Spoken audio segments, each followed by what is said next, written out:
welcome back to another episode of Jalen's Jumpstart. It's officially season 2 of the show, and as promised, I decided to add some flavor, such as having in-person interviews. Today's guest is Emmy Award-winning anchor of WUSA 9, Preparedness kickoff host, author, podcaster, former Fox 5 morning news anchor, creating a household name for himself here in the district.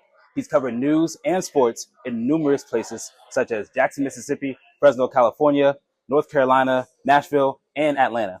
He is a Jackson State graduate, husband, father, mentor, and friend. Ladies and gentlemen, Wisdom Martin.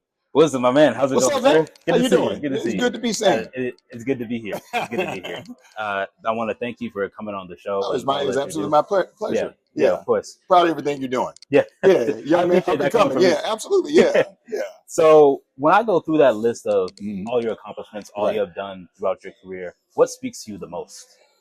The fact that longevity, Mhm. because when I first started out in the business, it was challenging. It always is when you first start a new career and you're trying to learn your way. So it's a bit challenging trying to navigate situations, trying to navigate people, Mhm. coworkers, management, trying to figure out what's the right way to do things, what should you not do, getting comfortable on camera and doing all those things at the beginning, stumbling and falling several times along the way, and then finally figuring it out at some point, and then being able to be here in Washington, D.C. for the last 22 years. That's what sticks out to me is because a lot of people they see the finished product. Yep. And that's with any career. They'll see, oh, this is the pinnacle or the level of success, but they don't see the struggle. They don't see the journey. So that's what sticks out to me the most is the journey, the ups and downs, and the times that you almost go in another direction, and then you stick it out, and then eventually you get rewarded because it's something that you love.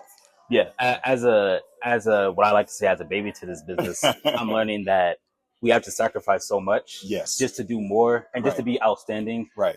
Just to really excel in our career. Mhm. And a lot of people don't really understand the sacrifice. Right. People just think you just stand in front of a camera and read off of And a look good, teleprompter right? and to look good. No, there's a lot you have to invest Right. in time, in yourself as well, and Right. into how you look at and things like that. Yeah, and that's important too because you're right. A lot of people think it's easy because it's just TV. You show up, you pop on TV, and then you go home. It's way more than It's that. way more than Way that. more. We're talking, and it's not just calling the words on the prompter. It's a lot that goes into this. Like I was telling you about when you're dealing with other people, you got to have chemistry with the people that you work with. You have to be Certainly. able to deal with management. You have to be able to figure out certain situations when the prompter is not there, breaking news or otherwise.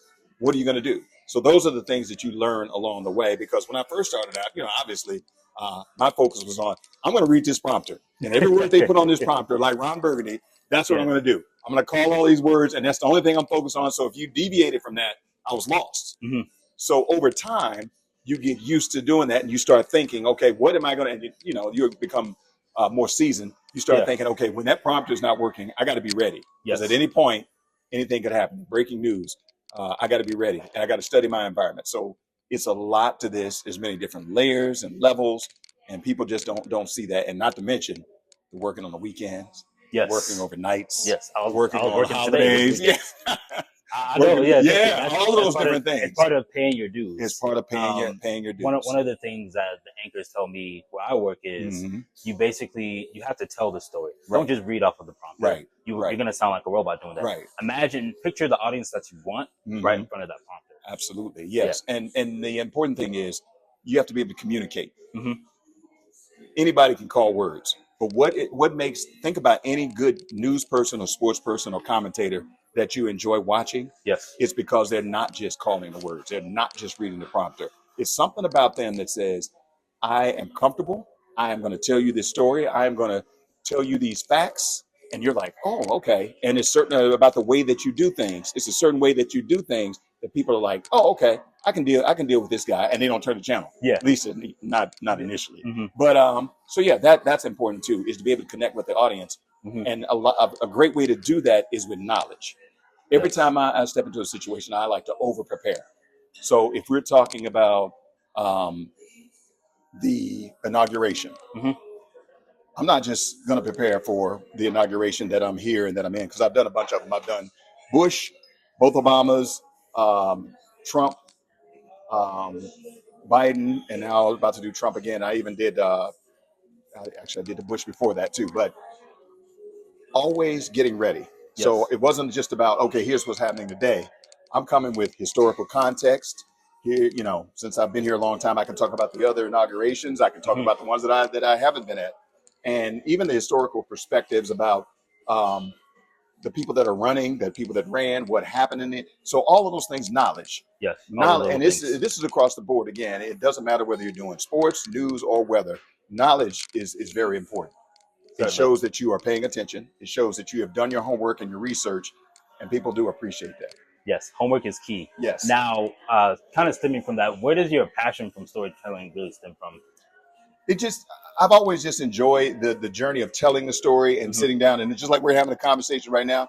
That's what I love about it, because a lot of times when I go into a story to do an interview, I'm in there to get the story, but I learn so much from the people that I talk to. There's so much that comes out of that, and a lot of it doesn't make air because in a news hole it's just a few minutes here, a few minutes there. But I learned so much from these people about their lives, about their journey, why we're even there talking to them. For me, that's an education. So I feel like I'm going to a real life class where I'm getting education on the spot, and I'm learning on the spot. Education process. Right. Okay. Yeah. Yeah. Now, obviously, sports is a big deal in your family. I know your kids, they do a lot of sports. They do track and field. Right. Was it volleyball or something else? My youngest daughter does volleyball. Okay. My son plays basketball, and my oldest daughter runs track at Tuskegee and cross country at Tuskegee. Nice. So she's all conference. Yeah, she got that from me, not from my wife, because it's my DNA.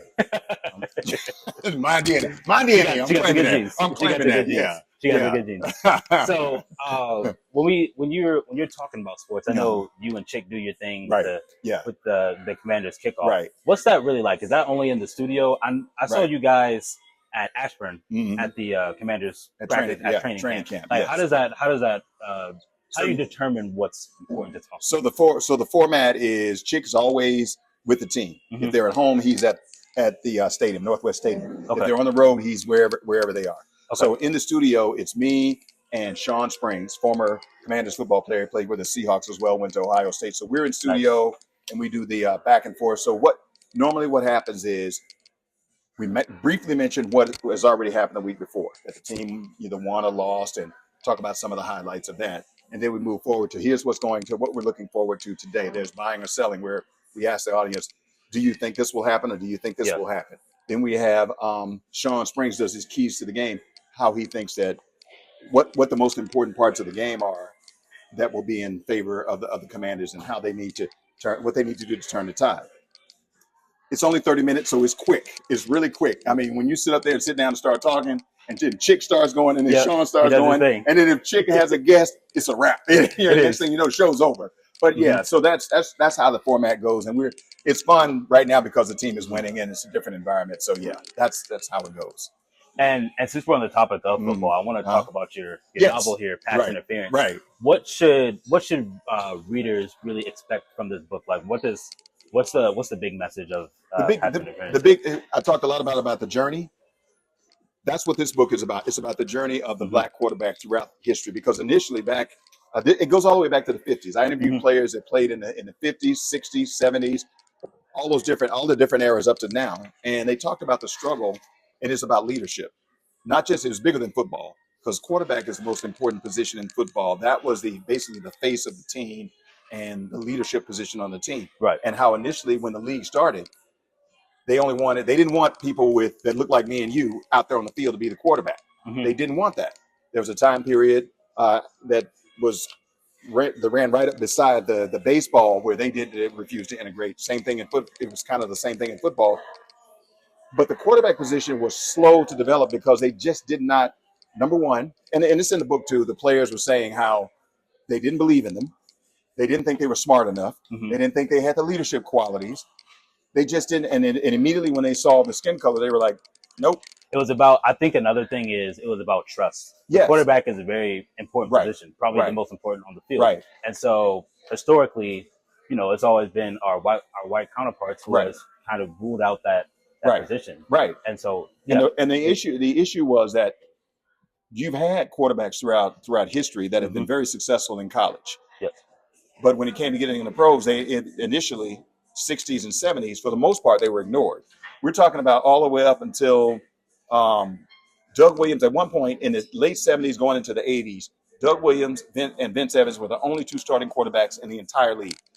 Doug was with Tampa Bay at the time. Vince Evans was with Chicago at the time. And they're both in this book and talked about their journeys and their struggles. Then Doug Williams won the Super Bowl with the Washington Commanders back in the day, back in the 80s.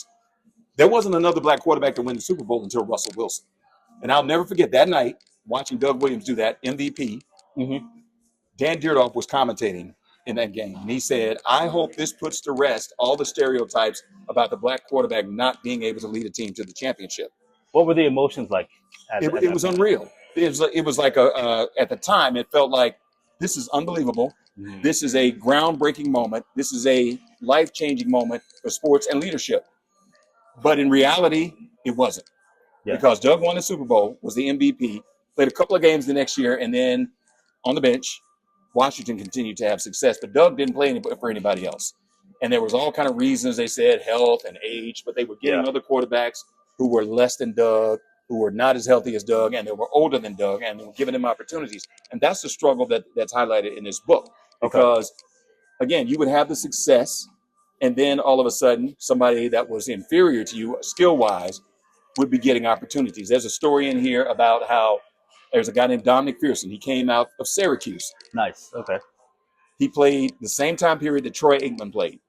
Dominic Pearson was a beast on the football field. Heisman Trophy candidate, amazing football player. And in some aspects, he was better than Troy Aikman because he was in the national spotlight. But when it came to time to get drafted, they came up with all these excuses about the offense that he was running at Syracuse and about his height and all kinds of these different excuses about why he wasn't good enough to be a top draft pick. So Troy Aikman gets picked up by Dallas right out of the gates. And then Don McPherson gets picked up, like, I can't remember the round, but it was in the later rounds. Barely got on with Philadelphia. Then eventually got traded to Houston and replaced by some other quarterbacks that were not as good. And he finally ended up in Canada. He was like, this is ridiculous. And those are the stories you're gonna read about in this book, about how these quarterbacks were so successful and so good, waiting for the opportunity, and they never got it. Totally different ball game right now in these days, because you got Patrick Mahomes and everybody in the world playing right now. Lamar Jackson is doing amazing things. Jalen Hurts doing amazing things. And now Jaden Daniels. So it's a totally different ballgame now. But back then, we weren't getting those opportunities. We weren't getting those opportunities. I'm talking 50s, 60s, 70s, 80s, even into the 90s. We were not getting like the opportunities that we're getting now. Because when we get these opportunities, when we were given the chance, you see what's happening. You see the Jaden Daniels of the world. You see the shift. You say, okay, and you see the Lamar Jackson got 2 MVPs and maybe a third. So when you get there, when the doors are open, and that's all thanks to Doug and George Telefero and Willie Thrower and all those guys from back in the day, Vince Evans, Marlon Briscoe, James Harris, all these people who opened the doors for the quarterbacks of the day. So that's very important to realize that. And when they read this book, I want them to remember, it wasn't always like this. Somebody opened the door for you guys. Yes. And I want you to recognize the past, because you got to learn from the past so you won't repeat the mistakes of the past. That's incredible wisdom. I really can't wait to read this book.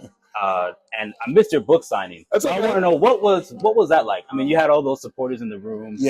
Tell me about that experience. You were hosting it with Sean Yancey, right? Sean Yancey, yes. Shout out to Channel 4. Right. That's my girl. Sean and I go way back. She's been tremendous in supporting me in my career and in my life.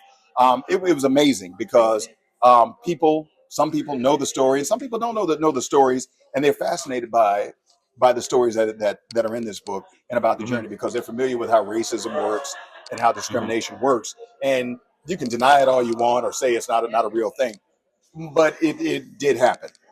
So for me, being able to sit there and tell those stories and have the people ask questions about it, it was tremendous. Okay. I loved it. Sean Taylor. What was it like covering that story? It was tough.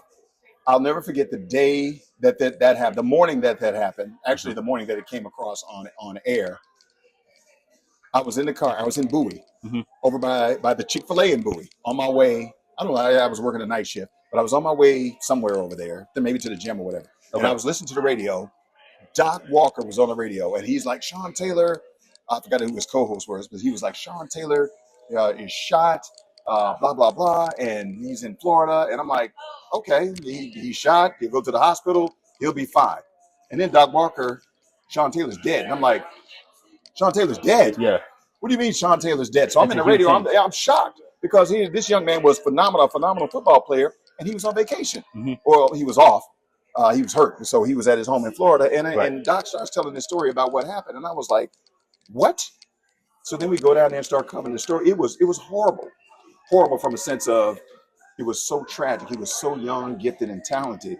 Somebody breaks into his house and shoots him, and it hits him in an area in his femoral artery where he bleeds out. That it was so sad, and to see we covered the funeral, we covered all aspects of it, and to see his family up there, obviously this was very emotional for them, but to see the impact that this young man had on football and on this team at such a young age for such a short period of time, and to learn that he had passed away in this particular manner, it was horrible. Yeah, it was horrible. So yeah.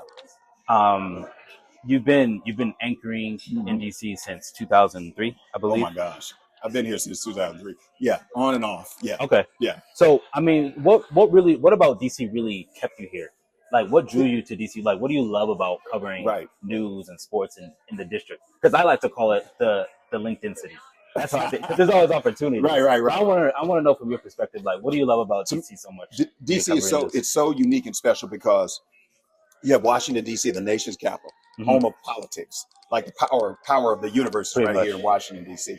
But not only do you have that, you have Maryland and you have Virginia, and you have some allies as well, small parts of Pennsylvania and West Virginia. But you have all of that right here, right?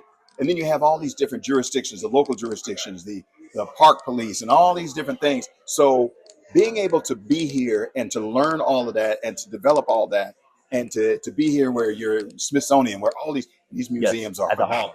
Oh my gosh! All these museums. When my family first moved here, we were all over the museum. Oh my gosh! Yeah. You just you can't beat that, and just the lifestyle and the living and I think there's a lot of diversity here. There is. I think I think it's phenomenal for young people to be in an environment like this, because sometimes when you go outside of Washington D.C., you don't realize it because you're just used to it. And when you go somewhere else, you're like, okay, this ain't like the DMV, Washington D.C. and Virginia. Right. It's not like that. So what's attractive to me is this place is so diverse. I couldn't agree more. The people here are so, and they're smart people, and they're educated people, and they're thriving for the most part financially. I mean, everybody's got issues. Yeah. Every city and town has issues, but that's what's tremendous to me is opportunities, the diversity, the education, the people. It's lovely. Yeah, I couldn't agree more. I mean, growing up in Montgomery County, you see all sorts of people. Right. I mean, my dad loves it here too. Yeah. And once I go out to anywhere outside the DMV, I'm like, where am I? I don't even see you only see two different people. Yeah.